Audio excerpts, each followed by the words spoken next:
And today's thought for the day is practicing yoga. Yes, practicing yoga for our inner calm. And recently, all of you know, last month we celebrated the International Yoga Day also. And we can definitely be proud to say that India is leading the way for making the world fit. So it becomes the responsibility and enforced duty of every Indian also to be fit. Because if we are actually preaching and teaching, right, to the world that how to be fit, so it becomes our moral responsibility to be fit first. And of course, yoga isn't about touching your toes, it's about returning to yourself. And I would ask you to show me your hands if you think yoga is only for flexible people who can twist themselves into pretzels. Great. Now, keep those hands up if you have ever felt stressed, anxious, or like your mind is running 100-meter race while your body is stuck in traffic. Perfect. Then yoga is exactly for you. Let me guess. When you hear yoga, you imagine someone in expensive athleisure doing impossible poses for Instagram. But here's the secret, the most powerful yoga pose might just be lying down and breathing. Revolutionary? Right. Now, yoga comes from the Sanskrit word yaj, meaning union.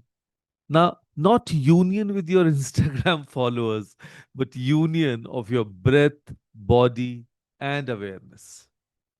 It's about creating harmony between the chaos in your head and the tension in your shoulders.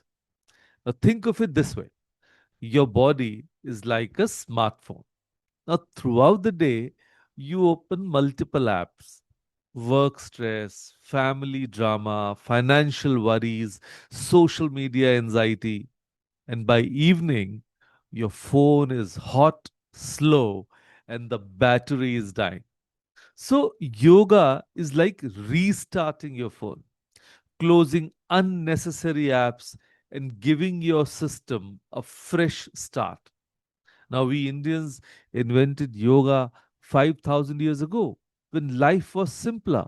No traffic jams, no WhatsApp forwards, no Monday morning meetings. Yet somehow we have convinced ourselves that we don't have time for the very practice our ancestors gave the world. Iconic? So let me be real about a daily reality.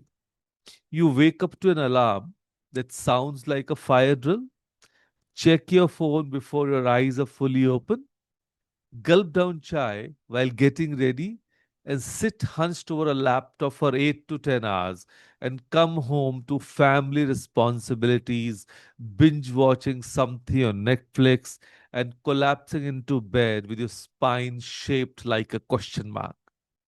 Now, your grandmom could sit cross legged on the floor for hours, carry water pots on her head, and sleep peacefully without a mattress worth rupees 50,000. And meanwhile, we have ergonomic chairs, memory foam pillows, and still wake up feeling like we are hit by a truck. The problem isn't physical, it's mental. Our minds are like browser windows with 47 tabs open and everything is buffering. So, let me share the yoga solution, which the benefits actually, which are beyond the mat. One, anxiety relief. You know, we are anxious and we are doing grapho also for basically controlling our anxiety. But the yoga helps too. So, anxiety relief, it's a natural chill pill. So, yoga activates your parasympathetic nervous system. Basically, it tells your body, relax.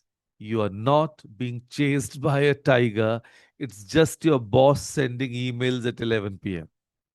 When you practice regularly, you develop what I call yoga immunity. That is, external chaos doesn't instantly trigger internal chaos. Then comes spinal flexibility, that is, undoing the damage. Your spine has natural curves, but we have trained it to look like a C shape from constantly looking down at phones and laptops. Yoga poses like cat cow are like giving your spine a gentle massage, reminding it how to be a spine instead of a comma. And then better digestion. Your gut will thank you. Twisting poses are like wringing out a wet towel. They massage your internal organs and improve digestion. And plus, when you're less stressed, your digestive system works better. No more wondering why you feel bloated after every meal despite eating healthy food. And then improved sleep, nature's reset button. Yoga teaches your nervous system the difference between go time and rest time. So, when you practice regularly, you stop taking your work stress to bed with you. Your body learns to actually rest instead of just lying horizontal while your mind runs marathons. And then comes the 10-minute revolution. And that is, I don't have time for yoga, said every person who spends 2 hours daily on social media. You don't need a fancy studio, expensive equipment, or Instagram worthy flexibility. You need 10 minutes and a willingness to prioritize yourself. So, 10 minutes is less time than you spend deciding what to watch on Netflix.